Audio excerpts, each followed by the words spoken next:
duraan dursee galatoomaa jaa waaqa arraasitti waliin fidee lullee achii fidee isinillee asii walitti qabee irraa asitti ayyaana warra abbaa Oromoo kabajuu wasta qabna hundi keessanuu maqaa waaqatii fi maqaa dhaloota keenyatiin galatoomaa jaa. Galatatti illee aarsee adda daawwaa tokko waan qabu isa eeggachummaa baada. Innis nuti amma akka roobaa waaqayyootiin jedhama warra Booranaa yookaan immoo Shaabaa irraa waaqeffattoonni achirraa dhufnee arraa dhufuun keenya gaafa duraa nuti Oromoon waaqeffataadha. Waaqeffata Oromoo waaqeffata ta'e san gaafa bu'aa isaa irra deemu san gaafa danee isaatiin bulu san gaafa agartee wal jala yaa'icha qabu san gaafa waaqeffataa ture sanii jechuudha. Isa akkasitti bu'aa amma baranne kan waan manguddoonni barsan kana qabu santu guyyaa gaafa duraa ummanni Oromoo waaqeffataa ture ummata wal jala yaa'u ummata heera mataa ofiitiin bulu ummata gaaddisa murtee mataa isaa qabu isa dhugaa uumaa waaqaa kabajee bulu sani wanni garagaraa dhufee isa kana adda baase nuti Booranaa fi Bareentoo ilmaan Oromooti Boorana kirrii nuti hidhanii gaafa du'aati isinii taa'anii kirrii nuti hidhanii warra Bareentoo immoo tasbii itti kaa'anii agaagul deebisan nuti warra agaagul taasisan keessaa warra Booranaati arra waan duraan bade san tola duraan jiru san tola dhabne san barbaada nutilleen garma akaakoo keenyarraa diigame ijaarree waaqeffataa ta'uudhaan dhugaa keenya wal barsiisuudhaan nuyi achitti ol bira taa'u abbaan gadaa harargee lixaatirraa shawaa dhufanii heera amma asitti ummanni guutuun arguufana hunda achitti galma waaqeffannaa magaalaa Waangitii aanaa Boosat nu barsiisanii arra achitti namni meeqa itti fayyaa jira. Egaa dhaloota gaafsan isaan adda kutanii wanni amantaa nagaan uftee kaan gaddeeftee kaan ol deeffessanii isatu arra dhalootummaadhaa wal beekee ofitti deebinee of taanee arra of ta'utu ayyaana warra abbaa Oromoo kan nu fidee arra gammachuu kanatti argamne jechuudha. Egaa akka naftichi jeesanii nama tokko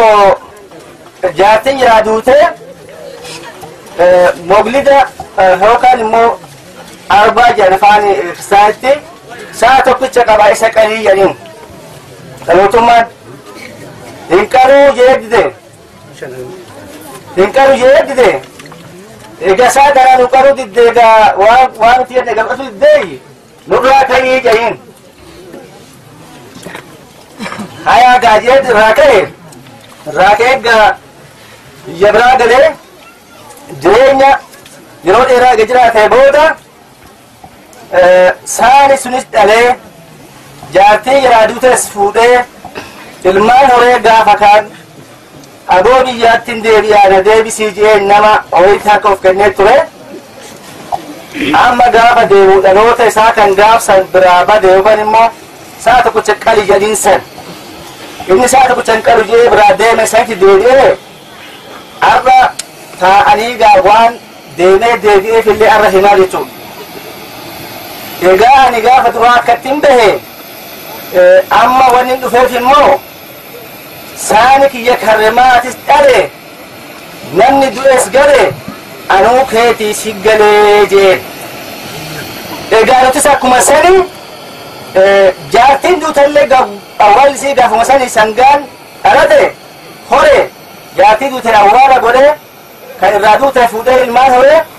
dhalootatti deebi'ee galee jechuudha. Nutis gaa amma akkuma san warri Booranaa Shawaa Bahaatirraa baanee Harargee lixaatitti arraasitti ayyaana warra abbaa Oromoo kabajuudhaan sagantaa kanatti argamnee gammachuu gurguddaa of ta'uun nuuf fidde kana isiniifillee badhaafnee نولي مو بدا سيني براسة كيشين غرتشو دافيس إلونيكم ولي به أرى وان قد دارا ستيت أجيشني تجاو دافيلي أرى وانا غرت ومو كاسين نبه أرى سيني نوجنو والنبرسيس ولا كذي تداني كلا إسرائيل ديبسن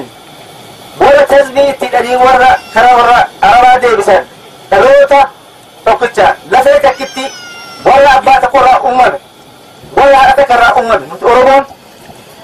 أمنتم دكتور فقران بوته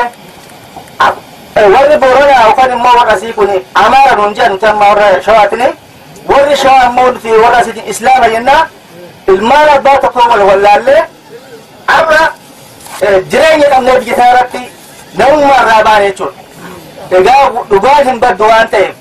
وين ساقرة تومو على أسيد نبي على جمعتشو كان أغسيسه وف بيجنا وان كينيا بيجنا روتما والبيجنا با استقلوا كينيا سجنتا قدار جمعتشو دانجا كانت متلاقاوا يعني كيلين جاوا هذا اللي باي سمبر بعدو جمعتشو نجيفته جمعتشو لين تدريتشو كلاف دلتو ما وين بارمو نبرا عجلاتو